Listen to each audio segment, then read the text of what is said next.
What's good, YouTubers and YouTubettes? This is JB Sports back again with another one. Top-ranked President Bob Arum, aka the Bob Father, did an interview with IFL TV. They talked about several different fights coming up, specifically AJ and Fury. He discussed the Deontay Wilder's recent comments, and they talked about a range of different topics in the sport of boxing. But the one that caught my eye is when the reporter asked him about Vasyl Lomachenko and when will he fight again and who will he fight again. The Ballfather said that look, they're looking to make a matchup between Vasyl Lomachenko and Masayoshi Nakatani. Hey, I like that matchup. I like that matchup.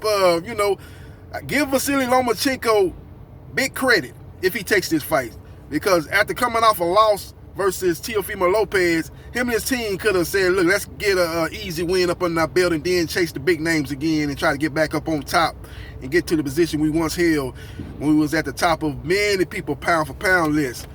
You know, they're not going to go that route, it looks like. They're going to take a fight with Masayoshi Nakatani. And that's going to be a very interesting matchup. Now, when you look at this matchup, skill-wise, it's a big gap between Nakatani and Vasyl Lomachenko. The skill gap is wider than the Grand Canyon. It's a big gap as far as skill set.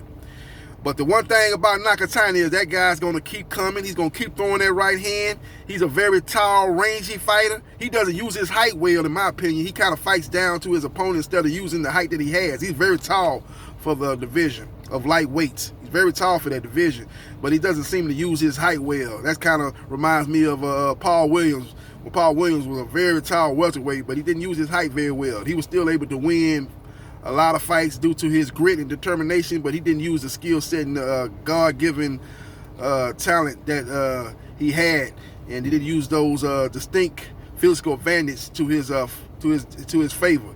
In too many fights, he gave away his height.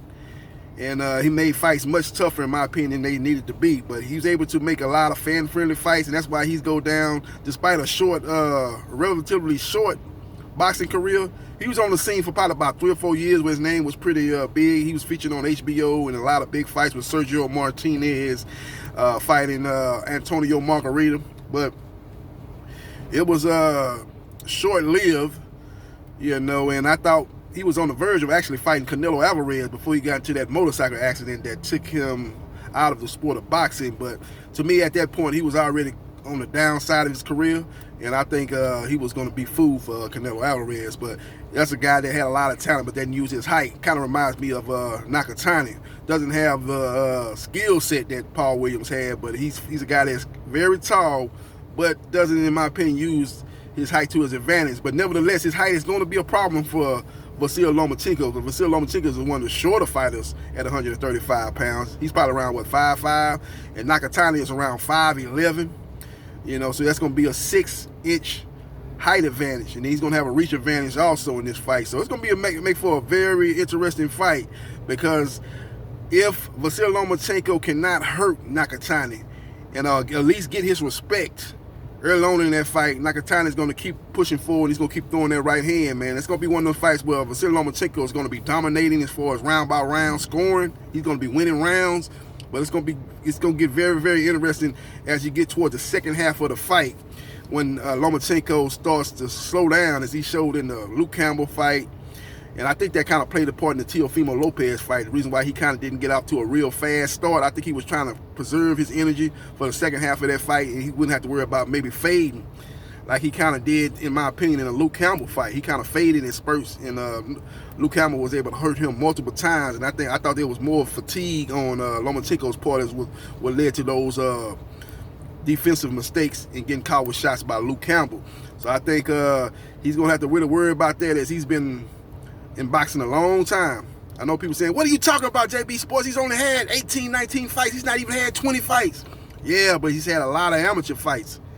365 wins, 1 loss is his amateur record. That's a lot of fights.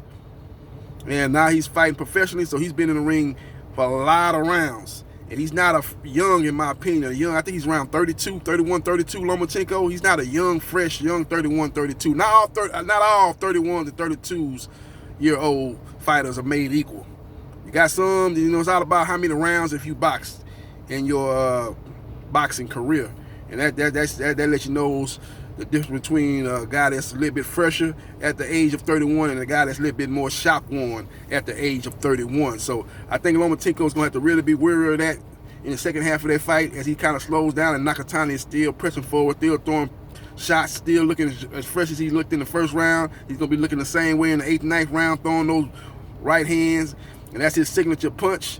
Nakatani is going to have to develop something outside of that right hand to beat Lomachenko. Lomachenko is going to probably take that away from him. So the check left hook is going to be what Nakatani is going to need to be able to land to kind of make Lomachenko pay for taking away his right hand. He's definitely going to have to use his jab, but he has not shown that in his past fights. He's just a guy that likes to mix it up. But his team should be trying to teach him to use his jab to kind of make Vasyl Lomachenko reset and kind of keep him at the end of his jab and use his height, man. He's got a 6-inch height advantage. Use his height and reach and his physical advantage to take advantage of a younger, older fighter in Vasyl Lomachenko. So we'll see what happens. We'll see what transpires. But that's just a quick synopsis of this fight. Once the fight is announced, I'll break it down in more detail. But I look at Vasyl Lomachenko winning this fight via unanimous decision. That's my pre analysis to this fight. But once it gets a little bit closer, and once it gets signed, sealed, delivered, I'm yours.